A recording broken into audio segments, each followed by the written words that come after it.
लेकिन वो प्रारब्ध भोगने का तुम्हें सामर्थ्य तो दे देगा। भोगने की आपके अंदर जो प्रवृत्ति है उसको आनंद भोगने में लगा देगा, बचा देगा भगवान। और वो प्रारब्ध बहुत हल्का होकर आता है। इसलिए हम कहते हैं कि जैसे आपने पूछा फिर नाम का महत्व क्या, ये सब नाम का महत्व है। प्रारब्ध भगवान ने ऐसा दिया तो महिमा और प्यार इतना दे दिया। भगवान ही तीन रूपों में आके प्यार करते हैं। तो भगवान नाम बहुत चमत्कारिक है, भगवान नाम बहुत महिमामय है, भगवान नाम सब दुखों को मिटाने वाला है। अगर आप चाहोगे तो आपके प्रारब्ध को भी मिटा देगा। लेकिन हम लोग इसलिए नहीं चाहते कि इसे पता है कि मरेगा आज नहीं तो कल। तो जैसे मच्छर मारने के लिए ब्रह्मास्त्र का प्रयोग नहीं किया जाता, ऐसे ही भजन का प्रयोग इन प्रारब्ध को मिटाने के लिए नहीं किया जाता। प्रारब्ध हम भोग लेंगे और अपने भजन के बल से हम भगवान को प्राप्त करेंगे, ये बात होती है। इसलिए बड़े बड़े संतों को, नहीं तो वो दूसरों के कष्ट मिटा देते, अपने क्यों न मिटा दें। दूसरा अगर श्रद्धा कर ले तो बड़े बड़े रोग ठीक हो जाए, संतों की ऐसी कृपा होती है। फिर वो अपना क्यों नहीं ठीक करते, क्योंकि वो अपना भोग कर भगवान को प्राप्त करना चाहते हैं। ऋषभ सिंह जी। राधे राधे महाराज जी। राधे राधे महाराज जी। महाराज जी, जैसे आपने बताया था कि ये मन दो चाल चलता है, एक तो क्रिया कर देता है, दूसरा चिंतन कुछ और चलता रहता है। परंतु महाराज जी, मेरा ये पापी मन तीन चाल चल रहा है। जैसे शरीर से कोई क्रिया कर रहा है, वाणी से नाम चल रहा है, और चिंतन तो भोग विलासों का और गंदी बातों का हो रहा है। महाराज जी, ऐसे में बहुत परेशान हो गया। कोई परेशानी नहीं, बिल्कुल आनंदित रहो, कोई परेशानी नहीं। अगर जबान से नाम चल रहा है तो इस मन को एक दिन ठीक होना पड़ेगा। देखो, तुम बच्चे हो, जब हम बच्चे थे 13, 14, 15, 16, 18, 20, 25, ये हमारी अवस्था हुई ना, हम भी रोए हैं, भगवान से रोए हैं। कभी भूख परेशान कर रही, कभी सर्दी, कभी काम, कभी क्रोध, कभी लोभ, कभी मोह। तो भजन तो कर रहे थे, लेकिन ये विकार थे और भगवान का आश्रय था। बस लक्ष्य था कि कब ये शांत होंगे, कब शांत होंगे। अब आपसे सही कहते हैं, जैसे शांत समुद्र में कोई हलचल नहीं, बिना तरंग का समुद्र, ऐसे भगवान की कृपा से मन है। बस एक डर लगा रहता है कि कभी भगवान का विस्मरण ना हो जाए, कहीं मैं प्रभु को भूल न जाऊं। एक ही चाह है कि हमसे भजन बने, कभी हमसे भगवान का विस्मरण ना हो जाए। कोई ऐसी घटना, कोई ऐसी बातचीत, कोई जिससे मैं अपने प्रभु को भूल जाऊं, ये बात। तो ये आज बात जो आई है, ये कल हम चाह करते थे पर कल नहीं थी। ये जो आज आई वो कृपा से, भगवान के नाम जप से आई। तो यदि आपकी जिह्वा से नाम जप चल रहा है तो आप धीरे धीरे देख लेना, लॉन्ग टाइम नाम ना छूटने पावे, सब शांत हो जाएगा, सब ठीक हो जाएगा, मन निर्मल हो जाएगा। पर लॉन्ग टाइम, आप सोचो साल 6 महीना में, आज नहीं, साल अनंत जन्मों का बिगड़ेल मन है, अनंत जन्मों का, 1,00,000 2,00,000 जन्म का नहीं, अनंत जन्मों का। जब से सृष्टि शुरू हुई तब से आज तक हम सुधरे नहीं, क्योंकि सुधर गए होते तो भगवान की प्राप्ति हो गई होती। तो अब सुधरना शुरू हुआ है, तो हमको घबराना नहीं है। चाहे हमें 10 साल जपना पड़े, चाहे 20 साल जपना पड़े, इस जन्म में मुझे बाजी जीतनी है। गृहस्थी में रहते हुए, हर कार्य करते हुए भगवान का नाम जप कर रहे हो तो आप धर्म पूर्वक चल रहे हो तो निश्चित भगवत प्राप्ति होगी। हमारी बात मान लो जी। साहिब सिंह जी, अमृतसर से। महाराज जी, राधे राधे। महाराज जी, आप सिखाते हैं कि नाम जप के अलावा बाकी सब व्यर्थ है, ऐसा ही गुरुवाणी जी में भी लिखा है। महाराज जी, हम इसी उपदेश को मानकर नाम जप करते हैं, हृदय में प्रभु से मिलाप की पीड़ा अनुभव होती है और मन व्याकुल होता है कि बस अब प्रभु से मिलाप हो जाए, हम उनमें समा जाएं। लेकिन ये अवस्था ज्यादा देर तक नहीं रहती महाराज जी, नहीं टिकती। जब हम संसार में विचरते हैं तो ना चाहते हुए भी हमारा ध्यान केंद्रित नहीं रहता, अन्य जगह ध्यान चले जाता है। ऐसे में जिव्या से नाम जप तो चलता है, लेकिन चिंतन में नाम जप नहीं चल पाता। ठीक हो जाएगा। अगर यदि जिह्वाग्रे वर्तते नाम तुभ्यम, यदि जिह्वा के अग्रभाग पर भगवान का नाम विराजमान है तो ठीक हो जाएगा।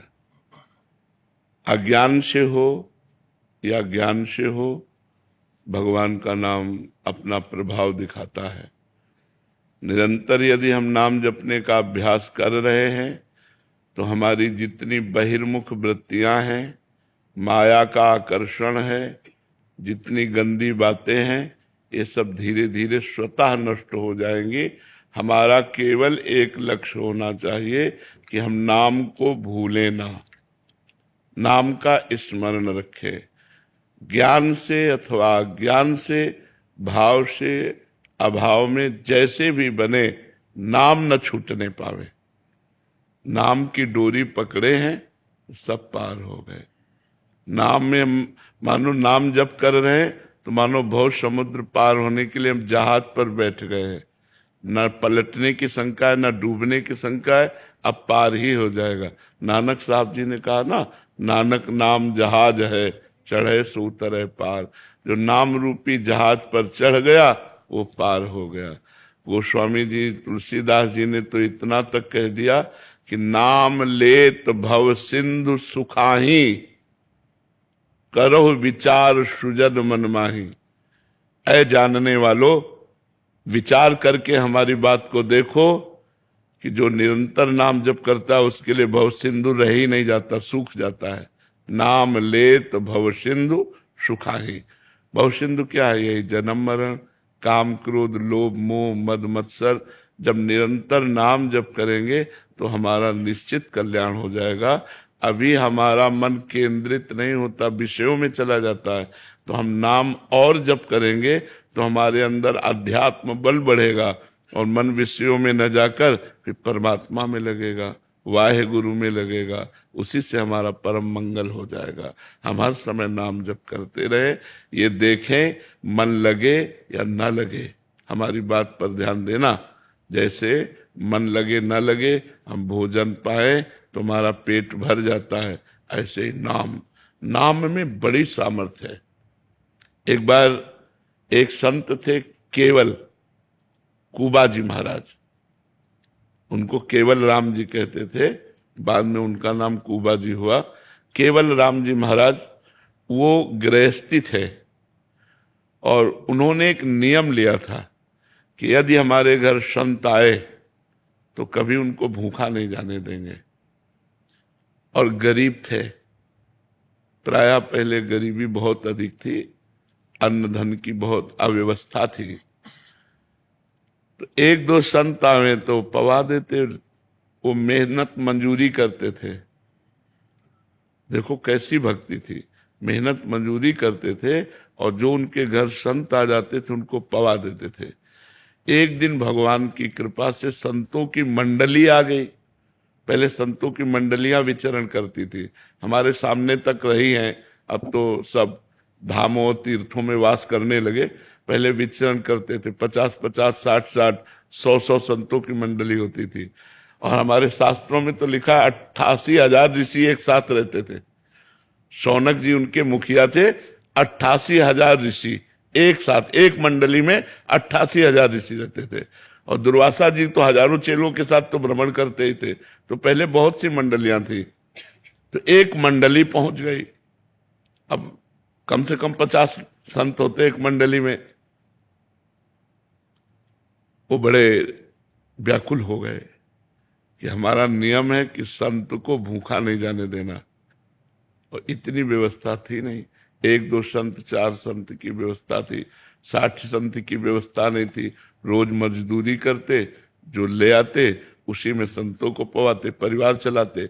अब 60-50 संतों को एक साथ भोजन जिवाने के लिए, अब वो पत्नी से बोले तो हमारा नियम टूट जाएगा और आज बहुत बड़ा हानि हो जाएगी अगर संत हमारे दरवाजे से भूखे गए। पहले लोग धर्म को जानते थे, मानते थे, आज तो दबका के भगा दे, दरवाजे से दबका के भगा दे। कोई कोई है जो संतों का आदर करते नहीं, दबका के भगा दे। अब उन्होंने बाजार में जाकर सेठों से मिलना शुरू किया कि हमारे यहाँ 50 संत आए, अगर उनको भोजन दे दो तो जो आप काम कहोगे वो हम काम कर देंगे। तो एक बड़ा चतुर धनी था, उसने कहा कुआं खोद दो अगर हमारे लिए पानी के लिए, तो तुम्हारे 50 संतों का भोजन, घी दाल चावल आटा ये हम दे देंगे। तो उनका पक्का कुआं खोद देंगे। अब बात तय हो गई, वो लेकर के गए, अपने संतों को पवाया। संत पाकर जब चले गए तो पति पत्नी दोनों मिल करके वो कैसे फावड़ा चलाते, राम, वो उनके तसला में गया, उठाती राम और बाहर फेंकती। एक एक फावड़े में राम राम जपते। एक एक तसले में राम राम कह के उनकी पत्नी उठाती। अब महीना तो लग ही गया खोदते खोदते। अब नीचे जब खोद रहे थे और वो ऊपर बाल्टी से मिट्टी घसीट रही थी, तो अचानक आधा कुआं फट करके बैठ गया। अब पत्नी हाय हाय करके चिल्लाने लगी। अब लोग आए। अब उस समय जेसीबी तो थी नहीं कि प्रयोग किया जाता। अब कहा भाई संतोष करो, अगर कुआं खोद के निकाले भी तो मरा ही निकलेगा, तो दफना, समझ लो कि दफना दिया। अब जिंदा तो बचेंगे नहीं, आधा कुआं उनके ऊपर फाट करके गिर गया नीचे का बालू सहित ऐसे, अब वो जिंदा तो होंगे नहीं। तो लोगों ने और मिट्टी डाल करके पाट दिया और कुछ धनी मानी लोगों ने उनकी पत्नी को दे लेके संतुष्ट किया भोजन आदि ऐसे। हम तुम्हें नाम महिमा सुना रहे हैं, लिखित है श्री भक्तमाल जी में, केवल राम कुबा जी का चरित्र। 1 महीना हो गया, वहां से राजा की सवारी निकली जहां कुआं खुदा था पास में से। तो राजा को आवाज सुनाई दी, राम राम राम। तो राजा सवारी से उतरे, बोले इतनी दर्द भरी आवाज कहां से आ रही? तो आवाज का लक्ष्य करके गए तो आवाज जहां वो कुआं पूर दिया गया था वहां से आवाज आ रही थी। उनका यहां आवाज आ रही, गांव के लोगों को बुलाया, यहां आवाज कैसे आ रही?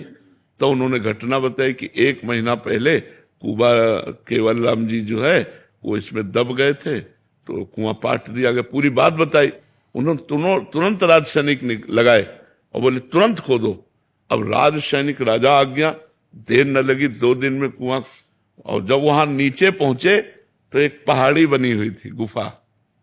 देखो नाम का प्रभाव, एक गुफा बनी हुई थी और वो ऐसे बैठे राम राम। अब वहां देखा कि एक सुंदर घड़े में पानी और सामने सुंदर भोजन, और वो भोजन जो मलमूत्र न बनावे, चिदानंद भोजन। और आराम से गुफा सी बनी थी, उसी में बैठे राम राम। जीवित निकले, 1 महीने बाद स्वस्थ और जीवित निकले। सब आश्चर्यचकित हो गए, राजा उनके चरणों में गिरे। तो देखो भगवान नाम का प्रताप। अच्छा, केवल कुबा जी की बात नहीं, प्रहलाद जी को आग में जलाया गया, विष दिया गया, क्या क्या नहीं किया गया। भगवान के भक्तों के साथ संसार बड़ी विचित्र लीला करता है, बड़ा विरोध करता है। मीरा जी को नाम के जपने में ही बाधा पहुंचाने के लिए उनके देवर ने उनको विष दिया, हलाहल विष। दासी बहुत प्रवीण होती हैं, तो उन्होंने गुप्तचरों द्वारा पता लगाया कि इतने प्रेम से क्यों भेजा जा रहा है ये। तब गुप्तचरों ने बताया, सबके गुप्तचर होते तो वो भी रानी थी, गुप्तचरों ने बताया इसमें विष मिला हुआ है, ये चरणामृत नहीं, हलाहल विष है, ये हजारों आदमियों को मार सकता है, इतना कटोरे में विष है। पर उन्होंने ये कहकर भेजा कि गिरधर का चरणामृत है। तो मीरा जी ने कहा गिरधर का चरणामृत है तो मैं जरूर पीऊंगी। तो दासी ने कहा महारानी पूर्णिमा का चरणामृत नहीं, इसमें विष मिला है। बोले बावरी, जब गिरधर का चरणामृत कह दिया तो आप गिरधर का ही चरणामृत है, और पूरा प्याला पी गई विष का। और बस गिरधर गिरधर रात भर नाम कीर्तन करते हुए कुछ नहीं हुआ। तो विक्रम राणा को लगा कि ये वैद्य मीरा जी से मिला हुआ है, इसने जहर नहीं तैयार किया, इसने तो बुलाया उस वैद्य को, और जो कटोरा था उसे धो के पिला दिया, वो मर गया तुरंत। कटोरा धो के पिला दिया, वो तुरंत मर गया। मीरा जी को सूचना मिली, मीरा जी फिर गई और वैद्य के समीप बैठ करके और कहा, यदि मन वचन कर्म से मैं गिरधर के सिवा किसी को अपना नहीं मानती, और सत्य है सब में भगवान वास करते हैं, इस प्रभाव से वैद्य जीवित हो जाए। तुरंत तो वैद्य जीवित हो गया। ऐसे ऐसे नाम में चमत्कार प्रकट हुए हैं, ऐसी ऐसी नाम की महिमा है। तो हमें अविश्वास नहीं करना चाहिए, हमें नाम जप करना चाहिए, मन लगे या न लगे। जैसे भोजन पाए, मन लगे न लगे पेट भर जाता है, ऐसे हमारा काम बन जाएगा। भाव कुभाव अनख आलसहु, नाम जपत मंगल दिशि दसहु। 10 दिशाओं में उसका मंगल होगा जो भगवान का नाम जप करेगा। राम सिंह राणा जी। राधे महाराज जी, आप कह रहे हैं कि आपने मानवता के नाते बहुत सारी सेवाएं ले रखी हैं और करते भी हैं, और काफी सारी सेवाएं इन्होंने लिखी हैं। महाराज जी कह रहे हैं कि जब सच्चे भाव से सेवा करने पर भी अपमान और आलोचना मिले तो मन, यही मंगलमय हमारी सेवा का प्रतीक है। हमारी सेवा का प्रतीक ये नहीं है कि हम सेवा करें और लोग हमारी प्रशंसा करें। हमारी सेवा सही तभी है जब हमारा लोग अपमान करें, लोग हमारी निंदा करें और हम सेवा से हटे ना। ऐसे में मन स्थिर कैसे करें? अरे मन बहुत प्रसन्न होता है जब हम भगवान को लेकर करते हैं, इंसान को लेकर करते हैं तो हमें परेशानी। अंदर तो रहता है ना कि कोई तो शाबाशी दे, कोई तो जय हो जय हो। सबसे बड़ा मालिक शाबाशी देगा, उससे बढ़कर क्या? होमगार्ड पीठी थपथपा दे, वो अच्छी बात कि राष्ट्रपति पीठी थपथपावे? हमें बताओ। तो अनंत ब्रह्मांडों के स्वामी के लिए सेवा करो समाज की, कि समाज के रूप में भगवान ही विद्यमान है। हे भगवान, आपके द्वारा दिए हुए बुद्धि, बल, धन, पद, इसके द्वारा मैं समाज सेवा कर रहा हूं। तो आप कभी डगमगाओगे नहीं। और आपको सच्ची बताए, इस संसार का स्वरूप है कि अगर आप अपना सर्वस्व लुटा देंगे तो लुटाने के बाद वो ताली बजा के हंसेगा, ये नहीं सोचेगा कि ये इंसान कितना समर्पित है कि अपनी सुख सुविधा भी जन समाज को दे दिया। वो ये नहीं समझेगा, सारा कुछ दाव पे लगा दो। हाँ वही कह रहा हूं।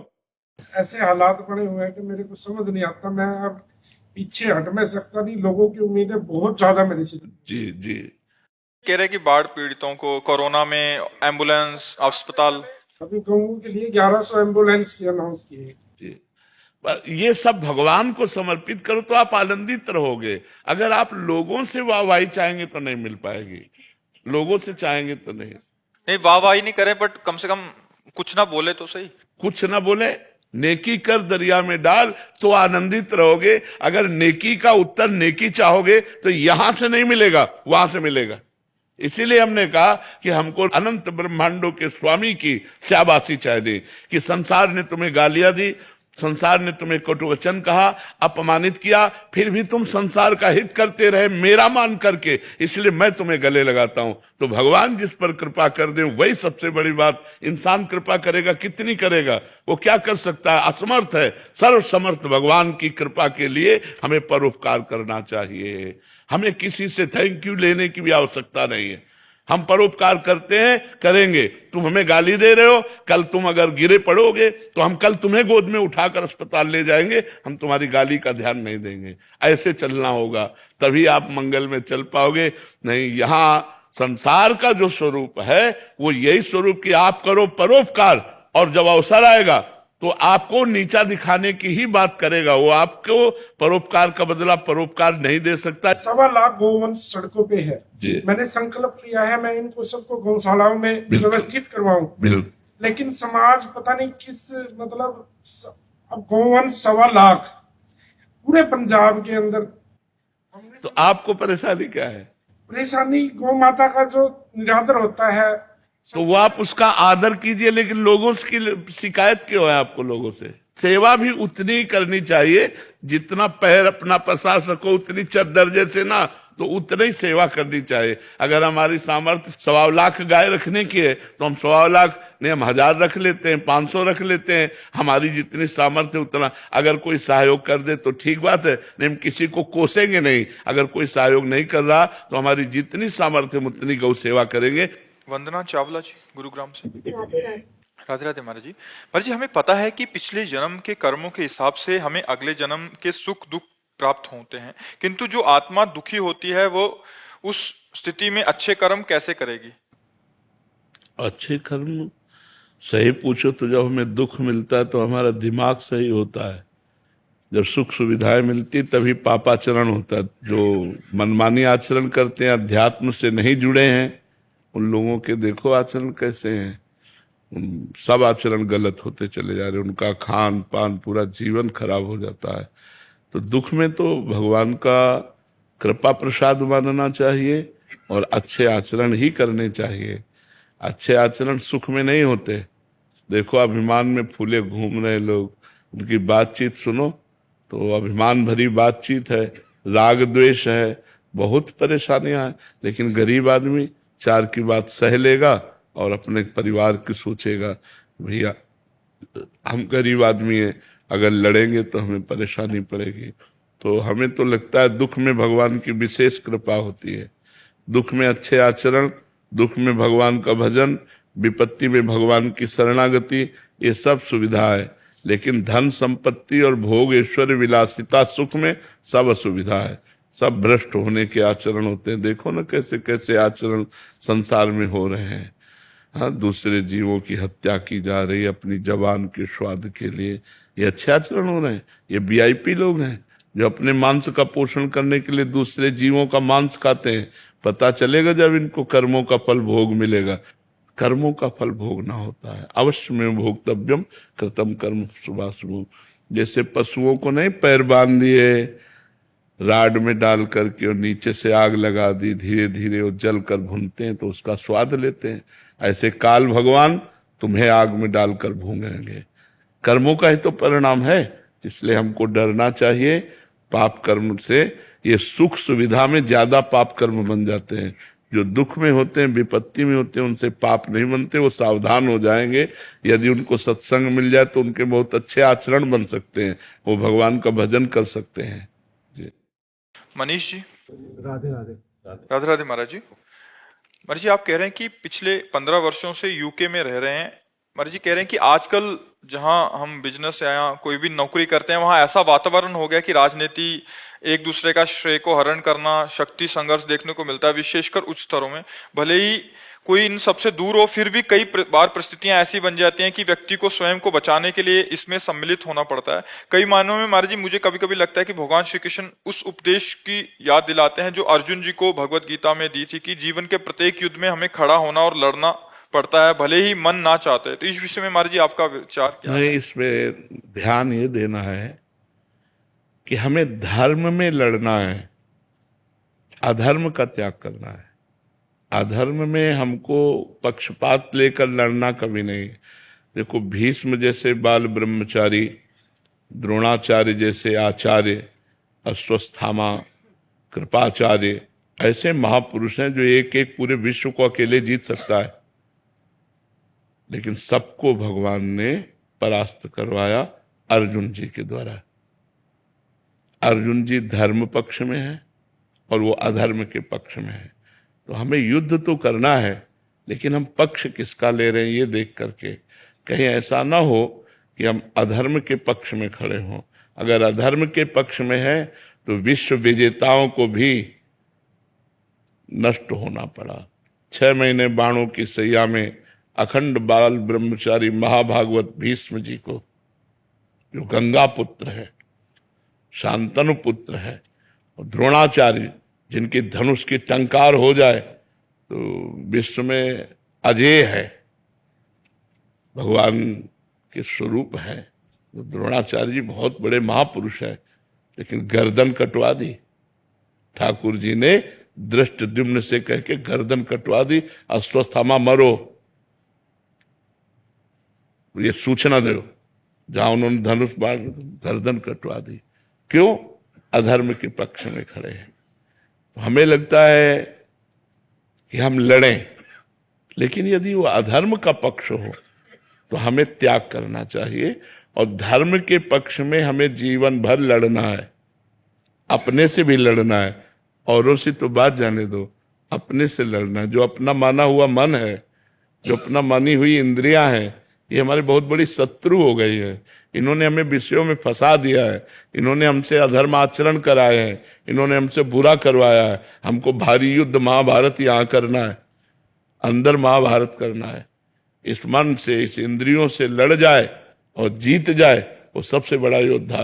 तो हमारी बाहरी भी लड़ाई है और हमारी आंतरिक भी लड़ाई है, पर हम विजय को प्राप्त तभी होंगे यत्र योगेश्वरः कृष्णो यत्र पार्थो धनुर्धरा तत्र श्री विजयो भूतिर ध्रुवा नीतिर मतिर मम। संजय कहते हैं मम नीति, ये मेरी नीति है, ये मेरा ज्ञान है। मैं ये कहता हूं जहां श्री कृष्ण है और जहां अर्जुन है वहां निश्चित विजय की प्राप्ति होगी। तो धर्म में अगर हम लड़ेंगे, लड़ना ही पड़ेगा, धर्म में लड़ेंगे तो हम विजय को प्राप्त होंगे अंततो गत्वा। वर्तमान में भले हम असफल नजर आवे, लेकिन हमारा जो भविष्य होगा वो बड़ा उज्जवल होगा।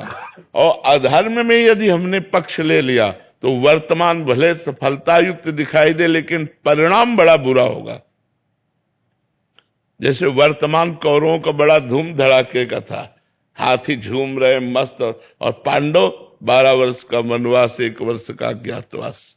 लेकिन परिणाम हस्तिनापुर चक्रवर्ती सम्राट महाराज युधिष्ठिर और 100 के 100 मारे गए। तो हमें थोड़ा ये समाज में ध्यान देना पड़ेगा।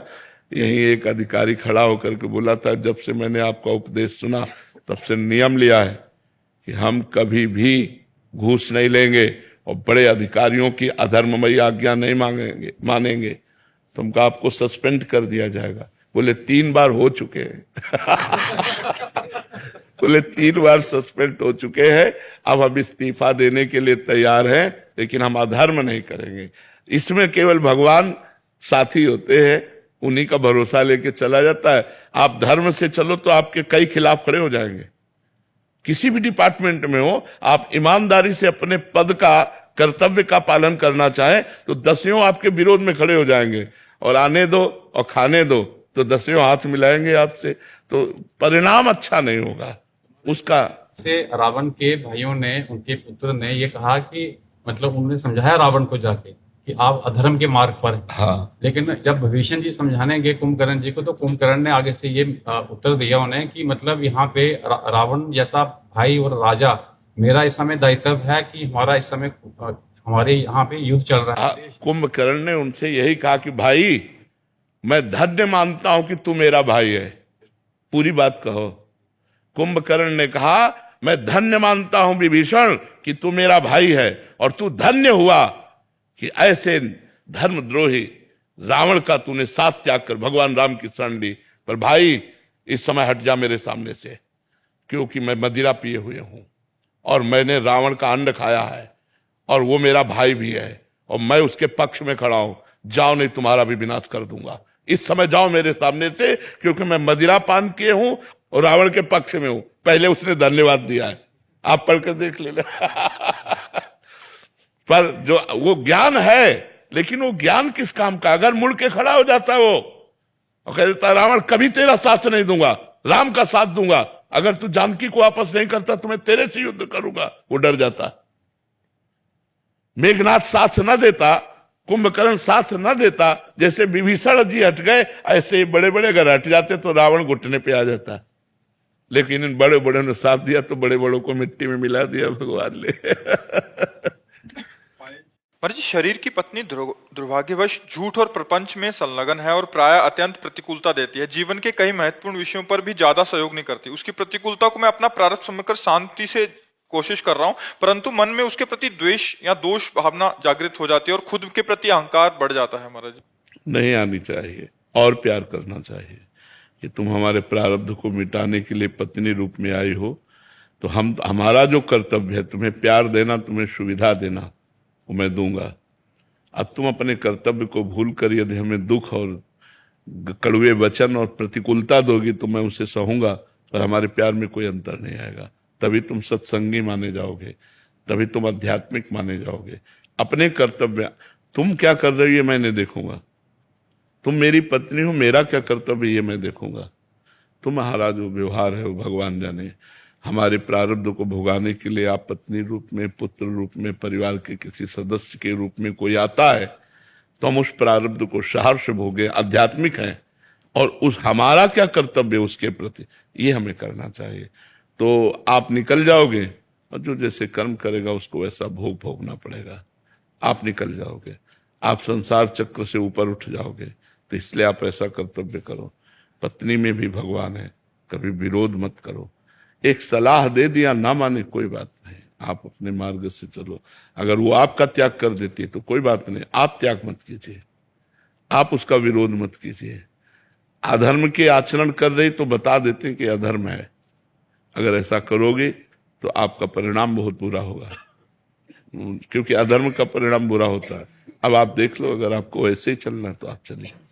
उत्तम आध्यात्मिक कभी क्रोधित नहीं होता, जल्दीबाजी से कोई निर्णय नहीं लेता, बहुत गंभीर विवेक, बिना विचारे जे करे ते पाछे पछिताए, काम बिगाड़ो आपनो जग में होत हसाए। बहुत विवेक से निर्णय ले, बहुत गंभीरता से निर्णय ले।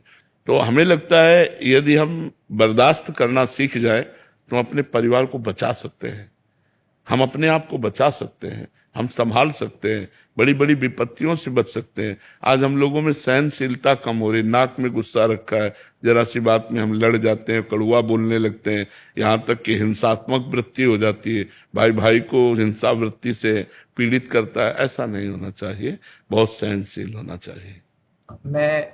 तो क्या है कि दोष दर्शन जब होता है ना, तो जो मन करता है पीछे खींच लेने का अपने को, जो प्रेम है हृदय में, मन करता है पीछे खींच लिया जाए। ऐसी प्रवृत्ति होती है जब दोष दर्शन है।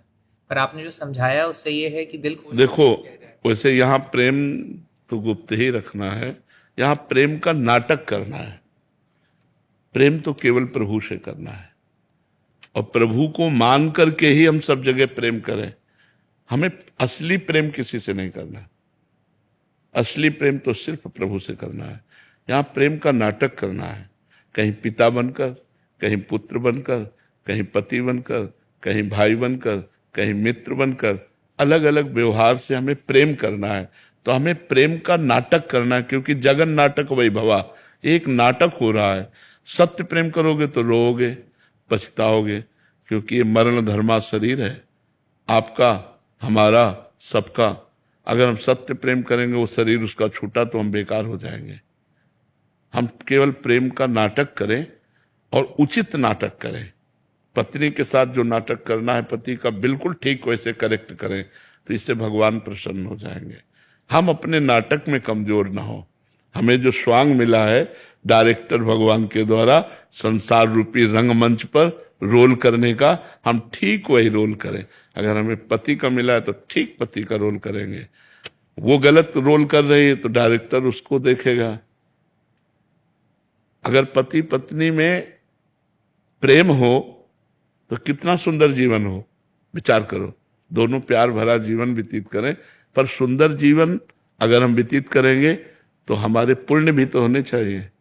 अब हमारे पाप ऐसे, अब देखो कोई कोई संतान ऐसी उत्पन्न होती है कि माता पिता को जीवन भर खुशी ही खुशी मिलती रहती है, और कोई संतान ऐसी उत्पन्न होती है कि जब बचपन से लेकर के और जब तक माता पिता जीवित रहते हैं वो दुख ही देता रहता है। तो कर्मों का ही तो भोग है।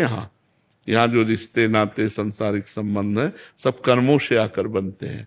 तो हमें अपने कर्म भोग लेने हैं, नवीन गंदे कर्म बनाने नहीं है। अध्यात्म के द्वारा हमको इस संसार से अपना कल्याण कर लेना है, अपना मंगल कर लेना है। तो महाराज जी, जब हम पूर्ण निष्ठा से जैसे प्रेम किया किसी से, जैसे अपनी पत्नी से पूर्ण निष्ठा, तो क्या उसके बदले वही प्रेम की चाह होना नहीं, सही है या गलत है? गलत है।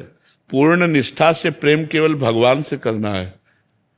अगर हम आपसे पूर्ण निष्ठा से प्रेम करेंगे तो हमारे अंदर एक आकांक्षा हो जाएगी कि आप भी हमारे साथ वैसा ही व्यवहार करें जैसा मैं आपसे करता हूं। लेकिन मुझे पता है आप व्यवहार वैसा नहीं कर सकते, क्योंकि यहां का प्रेम धोखेबाजी का प्रेम है, यहां सच्चा प्रेम नहीं। सच्चा प्रेम कोई कर ही नहीं सकता। सच्चा प्रेमी तो केवल भगवान है। क्यों प्रेम नहीं कर सकता सच्चा? जैसे कोई कहे कि क्यों प्रेम नहीं कर सकता, हम सच्चा प्रेम करके देखेंगे। तो सच्चा प्रेम तब होगा जैसे हम आपसे प्यार करें तो हम सिर्फ आपके सुख का चिंतन करें, अपने सुख का चिंतन न करें। आपके सुख का कभी झगड़ा नहीं होगा, ऐसा हो नहीं सकता। प्यार ये तुम जो चाहो वो मैं करूंगा, तुम जो सोचोगे वही मैं सोचूंगा, जैसे तुम रखोगे वैसे मैं रहूंगा, ये प्यार होता है।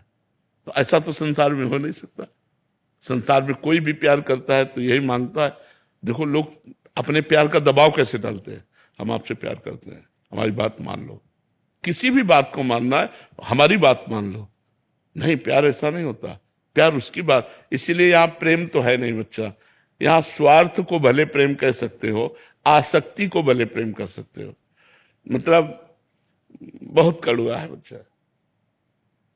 अगर आपको पता चला कि आपको हमसे सुख नहीं मिलने वाला, आपको पता चला कि हमारी बात अब नहीं बनने वाली, फिर प्यार करके दिखाओ। फिर देखोगे उसका स्वरूप ना वो गंदा स्वरूप निकलेगा, वो कड़वा स्वरूप निकलेगा। आपको लगेगा ये हम जो हृदय की बात कह रहे हो शायद समझ रहे होगे आप लोग। हाँ, क्योंकि यहाँ प्यार मुझे तो नहीं लगा, शास्त्र और संत और हृदय तीनों को मिला के कह रहे हैं कि यहां कोई प्यार दे सके आपको आपकी मांग के अनुसार, वो अपनी मांग के अनुसार आपको प्यार कर सकते हैं। प्यार कहते हैं, जिस समय धृतराष्ट्र का ब्याह गांधारी से होना था, गांधारी ने सुना कि मेरे पति अंधे हैं, उसी समय पट्टी ली कपड़े की और डबल तिबल पट्टी करके ऐसे बांध ली कि मेरे पति को संसार नहीं दिखाई देता, मैं आज से संसार को नहीं देखूंगी। ब्याह के पहले ही गांधारी ने पट्टी बांध दी। थोड़ा प्यार इसे कहते हैं। ऐसा कहाँ प्यार मिलेगा? वो तो देवी है, वो तो सती है, पतिव्रता है। तो हमें लगता है संसार में प्यार तो हमें तो नहीं दिखाई दिया आज तक। किसी को मिल रहा हो, कोई ऐसा समझ रहा हो, तो हमें लगता है वो धोखे में है अभी। तो आज का जो प्राणी है वो स्वार्थ में इतना अंधा हो रहा है कि वो प्रेम को तो मतलब आदर ही नहीं कर रहा है, प्रेम का अनादर ही हो रहा है। तो मुझे लगता है कि भगवान के सिवा प्रेम करना धोखे में फंस जाना होगा। भगवान से प्रेम करो और यहाँ नाटक करो प्रेम का, पति पुत्र परिवार का, जैसा जहां स्वांग है वैसा वहां नाटक करो और प्रेम करो भगवान से, तो निकल जाओगे, संसार से मुक्त हो जाओगे। महाराज ये प्रश्न हम एक सामाजिक उसके लिए रख रहे हैं। महाराज जी, बहुत सारे ऐसे जोड़े होते हैं जो पहले प्रेम करते हैं, फिर विवाह भी हो जाता है किसी तरह, या बलपूर्वक या भाग के, या जैसे भी घर वालों की सहमति से। फिर क्या होता है आगे चल के, जब एक दूसरे के बारे में पता लगता है और फिर उनकी कमियां नजर आती हैं, फिर वो और ज्यादा धोखाधड़ी या और कहीं संबंध है उसके, या पहले भी संबंध थे, तो महाराज जी फिर इतना ज्यादा हो जाता है कि अब ना घर के रहे ना घाट के रहे। माता पिता की इज्जत भी दाव में लग जाती है, अगर छोड़ते हैं, अगर पकड़ते हैं तब भी लगी हुई थी। तो महाराज जी ऐसे में बहुत सारे ऐसे दंपति हैं जो एक पक्ष वो दूसरे को समझा रहे हैं, बाद में जाके तो फिर वो मानसिक तनाव से बहुत गुजरना पड़ता है, फिर डिवोर्स केसेस और बहुत सारे लव मैरिज ऐसी। वैसे जो हमारा शास्त्रीय विवाह है, बड़ा मंगलमय परिवार चला, कभी कोई एक दो की बात नहीं कह रहे। जो हमारी शास्त्रीय पद्धति है सनातन धर्म की, 10 बार लड़का और लड़के के परिवार का परिचय लिया जाता था जाके। गुप्त रूप से भी लोग जाते थे, आसपास व्यवहार में बैठे, भैया राम राम, ये पड़ोसी कैसे है आपके, तो वो सब पता लगाते थे। लड़की लड़के को तब देखती थी जब मंडप पे बैठा होता था, और लड़का लड़की को तब देखता था जब घर में पहुंच जाती थी। लेकिन आजीवन दोनों निर्वाह करते थे, खूब बढ़िया संतान, खूब परिवार। लव मैरिज करते हो, डिवोर्स की बात करते हो। लव मैरिज किसे कहते हैं? प्यार। अगर एक बार तुम्हें प्यार करके स्वीकार किया तो आजीवन तुम्हारा निर्वाह करे, फिर किसी और की तरफ ना देखे। नहीं, गांव में डिवोर्स, अरे शाम तक पति पत्नी में अगर दिन सुबह लड़ाई हुई तो शाम तक फिर खा पी के बिल्कुल डिवोर्स शब्द कहा है सब। एक दो बातें अगर एक दूसरे के प्रतिकूल हो गई तो शाम तक फिर एक हो गए, उसमें कभी ऐसा नहीं। घर परिवार में या बहुत मायके 2-4 दिन हो गई बस पिया। मायके की दोस्त देती है, चली जाऊंगी मैं, जाती नहीं है शाम को फिर। नहीं, बड़ा प्यार में जीवन हमने तो देखा है। गृहस्थी में हम किसान के घर पैदा हुए तो गांव का हमने जो माहौल देखा है, बड़ा प्यार भरा जीवन था यार, बड़ा प्यार भरा जीवन। आज प्यार का खुला छूट है तो उसी की दुर्दशा हो रही है। अगर हम कह रहे हैं मान लो गड़बड़ी भूल चूक हो गई बच्चापन में, तो फिर ब्याह के बाद गड़बड़ी नहीं होना चाहिए। अब क्या होता है, बच्चे बच्चियां खुली छूट, मनमानी आचरण, जैसा मना वैसा। तो ब्याह में बंधन में बंधने के बाद भी खुली छूट, वो उधर वो उधर, तो सब गृहस्थी। थोड़ी सी प्रतिकूलता मिलने पे फिर उसकी याद आएगी, फिर वहीं जाएंगे। हाँ, वो सब बड़ी मर्जी प्रश्न आते रहते हैं बहुत सारे। हाँ, अब ये ऐसी समस्या है कि बिना धर्म का आश्रय लिए समस्या का समाधान नहीं हो सकता। हमारे शास्त्र जो भरे पड़े हैं, देखो कितना प्यार भरा जी। अरे भाई, अपने पति की आराधना करके भगवान को 6-6 महीने के बालक बना दिए अनसुईया जी ने। जब परीक्षा लेने गए ब्रह्मा विष्णु महेश, तो 6-6 महीने का बालक बना दिया अनसुईया जी ने। जल लिया हाथ में, कहा मन वचन कर्म से अपने पति को भगवान मानती हूं, तो मेरे पातिव्रत धर्म से प्रभावित होकर तुम तीनों भगवान 6-6 महीना खो गए। वो हमारा भारत देश है जहां अपने पति के बल से भगवान को 6-6 महीने के बालक बना दिए। यहाँ boyfriend girlfriend live in relation, ये भाई, लेकिन आप खुद देख लो कि आप लोगों के चरित्रों का परिणाम क्या हो रहा है कि लव मैरिज करने के बाद, माता पिता परिवार का त्याग करने के बाद तुम्हारे पास जो लड़की आई है उसके साथ तुम कैसा व्यवहार कर रहे हो, या जो अपने परिवार से द्रोह करके लड़का तुम्हें जो समर्पित हुआ उसके साथ कैसा व्यवहार हो रहा है। दोनों का अगर प्रेम विवाह हुआ है तो हमें लगता है आजीवन क्यों नहीं होना चाहिए, क्योंकि पसंद से हुआ है, लेकिन वो प्रेम विवाह प्रेम के लिए नहीं हुआ था, वो काम के लिए हुआ था। जब काम की पूर्ति में बाधा पड़ी तो इधर उधर फिसलने लगते हैं, फिर पूरा परिवार नष्ट हो जाता है। तो हमें लगता है हमें धर्म से चलना चाहिए। कुमार जी, पहले क्या करना चाहिए कि अब अगर कुछ नहीं ऐसा हुआ तब क्या जिम्मेदारी है, या हो गया है प्रेम विवाह फिर क्या जिम्मेदारी है? देखो एक बात बताएं, जब कैंसर हो जाता है ना तो चाहे जितने कीमो लगवाओ और चाहे जितना बड़ा ऑपरेशन करो, वो 1-2 साल में धोखा फिर दे ही देता है, नहीं दे देता है। ये कैंसर की तरह बीमारी है काम। 1-2 साल बाद जब आपको उसकी याद आएगी तो आपको मन यही कहेगा कि इसमें सुख नहीं है जो उसमें सुख था। अब आपका धीरे से मन नंबर लगाने का करेगा, धीरे फिर वो बिगड़ता चला जाएगा। चंचल मन संभालना बड़ा कठिन है बिना अध्यात्म के। अवसर आने पर दोनों फिसल जाओगे।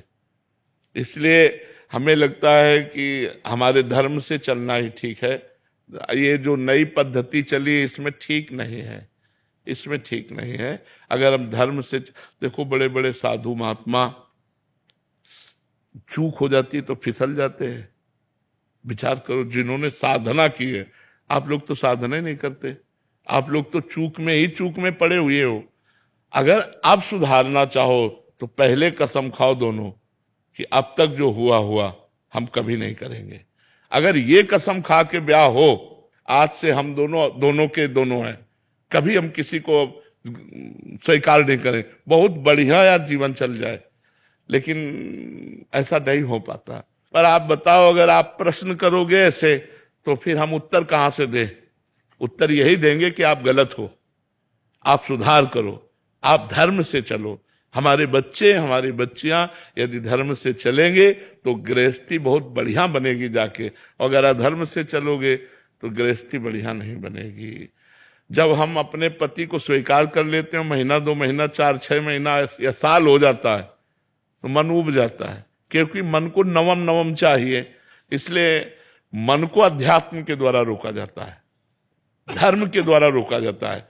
कि हमारा धर्म नहीं कहता कि हम तुमको स्पर्श करें क्योंकि हमने ब्याह कर लिया है, अब नहीं। कोई अगर ऐसे नियम से चले तो भले गृहस्थी बनी रहे, नहीं तो जो आचरण चल रहे हैं उनमें मन चंचल हो रहा है, इंद्रियां अपवित्र हो रही हैं। वो इंद्रियां चंचल और अपवित्र मन वो कभी एक बंधन में बंध कर बहुत काल तक निर्वाह करे, असंभव। इसीलिए ब्रह्मचर्य की पहली अवस्था कही गई। हमारे यहाँ 4 आश्रम हैं, ब्रह्मचर्य, गृहस्थ, वानप्रस्थ और सन्यास। अपने भारत देश में सनातन धर्म में 4 आश्रमों की ऋषि मुनियों ने व्यवस्था की। पहला आश्रम सबके लिए ब्रह्मचर्य है। अब ब्रह्मचर्य से गृहस्थ जाओ या विरक्त भाव में जाओ तो यहां से मोड़ हो जाता है, लेकिन पहला आश्रम सबका ब्रह्मचर्य है। अब उसी ब्रह्मचर्य आश्रम में हम लोग गलती कर रहे हैं, ब्रह्मचर्य आश्रम को ही नष्ट कर रहे हैं, तो न गृहस्थ बन पा रहा है न विरक्त बन पा रहा, सब गड़बड़ हो गया। अगर नींव गड़बड़ हो तो महल गड़बड़ ही होगा। तो हमारी नींव गड़बड़ हो रही है। हमारी जो नई अवस्था है ये थोड़ा गंदे आचरणों की तरफ जा रही है। कोई नए बच्चों को देखो व्यसन कर रहे हैं। भला व्यसन करने की अवस्था की अध्ययन करने की अवस्था है। जहां हमें उन्नति करनी चाहिए वहां हम अवनति वाले मार्ग स्वीकार। कोई गलत आचरण अगर हमारे ना हो बचपन से लेकर के 25 साल तक, तो हम अच्छे विद्यार्थी बन सकते हैं। हम अपनी समाज सेवा के लिए किसी भी पद में जाएंगे, हम बहुत अच्छे बन जाएंगे। अब जब आप शुरू में ही नशा और बेविचार आदि दोष स्वीकार कर लिए तो आपकी जो नींव थी वो खराब हो गई। आप किसी भी पद में जाएंगे तो आप भ्रष्ट होंगे, आप उन्नतिशील नहीं होंगे, आप इधर उधर दृष्टि डालने वाले होंगे, आप घूस लेने वाले होंगे, क्योंकि आपका स्वभाव बन चुका है व्यसन करना, व्यभिचार करना। तो व्यसन और व्यभिचारी को अर्थ की अधिक आवश्यकता होती है, तो अब उसे अर्थ चाहिए, चाहे धर्म से मिले चाहे अधर्म से मिले। जो व्यसन रहित है, व्यभिचार रहित है, वो धर्मात्मा पुरुष प्राण त्याग सकता है, लेकिन अधर्म नहीं कर सकता। आज ऐसे मिलना बहुत कठिन है जो धर्म के लिए अपना सर्वस्व समर्पित। हम इसीलिए आर्मी के जवानों को सबसे ज्यादा आदर करते हैं, क्योंकि हमारे राष्ट्र की सुरक्षा में ईमानदारी से प्राण समर्पित करने वाले ये जवान हैं। ये गर्मी सर्दी बरसात सब सहते हैं। हर दीपावली होली इनकी वहीं वहीं होती है। घरों में परिवार के लोग इंतजार करते रहते हैं, और कभी कभी तिरंगा में लपेट कर अर्थी आती है और वो नहीं आते। इसलिए हम सबसे ज्यादा सम्मान भारतीय जवानों का करते हो। हमें लगता है हर भारतीय को सम्मान करना चाहिए। सुविधा भी देखो क्या है, जो मिला सो खाया, नहीं तो चाहे जहां खड़े कर दो, चाहे हिमालय में खड़े कर दो, चाहे बॉर्डर में खड़े कर दो, कब गोली आवे कोई भरोसा नहीं। प्राण त्यागने के लिए तैयार है। इसलिए हम आर्मी के जवानों को विशेष सम्मान देते हैं। जो अपने धर्म में, अपने राष्ट्र में प्राणों को बलिदान करना चाहे, हम उसे नमस्कार करते हैं, उसे प्रणाम करते हैं। तो अगर हम ईमानदारी से, हम सब एक भारत के हिस्से हैं, हम जितने भारतीय हैं हम एक भारत का हिस्सा हैं। अगर हम गड़बड़ होते हैं, गलत आचरण करते हैं, तो हमारा भारत एक हिस्से में गड़बड़ हो रहा है, एक हिस्से में गलत हो रहा है। तो अब नवीन पीढ़ी तो हमारे भारत का भविष्य है। इन्हीं में एमएलए बनेंगे, इन्हीं में सांसद बनेंगे, इन्हीं में अधिकारी बनेंगे। अगर इनके आचरण ठीक नहीं है तो हमारा आगे का जो भविष्य है वो बहुत गड़बड़ है। इसलिए हमें नौजवानों को व्यसन रहित और व्यभिचार रहित करने की भावना हमारे अंदर है कि भगवान ऐसी कृपा करें कि हमारे नौजवान जितने हैं वो व्यसन और व्यभिचार से बच जाए, तो वो धर्मात्मा हो जाएंगे, वो गृहस्थी में रहते हुए महात्मा हो जाएंगे। अब यही सब बातें होती हैं जो ये बच्चा लिख के दिए, यही बातें होती हैं। फिर और क्या होता है, क्योंकि मन चंचल है। मन चंचल है तो कितने दिन एक में टिकेगा, फिर मन तो भागेगा दूसरों की तरफ, दूसरों की तरफ भागेगा तो संबंध विच्छेद हो जाएगा। देखो, हम बात समझना हमारी बड़ी सूक्ष्मता की है कि हम चाहे 10 की तरफ देख लें, तुम एक की तरफ देखना भी नहीं पसंद करोगे। अपनी पत्नी किसी और की तरफ देख रहे, तो हमको सोचना चाहिए कि पत्नी के अंदर क्या विचार होंगे। जब हमारे अंदर ये विचार ही हम अंदर घुस के बात कर रहे हैं, उसको देख लो थोड़ा अंदर प्रवेश करके, उसके मन में भी है कि मैंने अपना प्राण और जीवन तुम्हें समर्पित किया है, तुम हमारे सिवा किसी को और इस दृष्टि से मत देखो। तब दोनों का संबंध चलता है। लेकिन आज बड़ा विक्षेद हो रहा है, बड़ा विक्षेप पड़ रहा है। इसीलिए बड़ी समस्या आज नहीं तो आगे देखना और आ जाएगी, और भारी समस्या। ये जब बढ़ेगा पति पत्नी में विश्वास, तो गृहस्थी चौपट हो जाएगी, वो गृहस्थी सुखमय नहीं रहेगी। हम तो भावना करते हैं, आप मेहनत करके 8 घंटे कहीं से भी, और जब घर पहुंचते हैं और आपको दौड़ करके बाहर स्वागत करती है, घर लिवा करके पानी पिलाती है, बैठालती है, हंस देती है, तो आप 8 घंटे की मेहनत भूल जाते हैं। बच्चे छोटे छोटे पापा कह करके दौड़े तो आप खुश हो जाते हैं। अब वो तुमसे बात नहीं कर रही, वो और ही जगह दृष्टि लगाए तुम, और क्या नरक भरी जिंदगी है कि नहीं। थोड़ा सा विश्वास करो। अब अपना बच्चा है, हम उसे प्यार नहीं कर सकते, वो बंटवारा कर दिया, सरकारी बंटवारा, कि बच्चा उसके पास है, वो उसके। ये क्या है सर यार, जीना है तो प्यार से जीना सीखो, वो धर्म से होगा। लोग धर्म की तरफ नहीं देख रहे, और धर्म ही आपको प्यार देगा, धर्म ही आपकी सुरक्षा करेगा, धर्म ही आपको बलवान और धनवान बनाएगा। लेकिन लोग धर्म का त्याग कर रहे हैं, इसीलिए ये सब दुर्दशा हो रही है। श्री हरिवंश महाराज जी, लाल डिब्बे आपके लिए सोमनाथ का प्रसाद है, और सफेद डिब्बे में आपके लिए राधा वल्लभ जी का अन्नकूट का प्रसाद। दोनों जुड़वा है, इसलिए साथ साथ बोल रहे हैं। हाँ, एक जैसी है दोनों, बिल्कुल एक जैसी है। अगर एक को छुपा के एक लाया जाए, एक को छुपा के एक लाया जाए, तो पहचान नहीं हो पाएगी, यही लगेगा वही आए। आपका क्या नाम है? मैं पढ़ा हूँ, ये पूछा है। नाम भी स्टाइल से। हमें समझते हैं कि जो एक अपनी तपस्या से तप करके जैसे समाज को कल्याण प्रदान करता है, वैसे ही आप शारीरिक और मानसिक दोनों कष्ट सहते हैं, हमारे देश की सुरक्षा करते हैं। मानसिक कष्ट ये होता है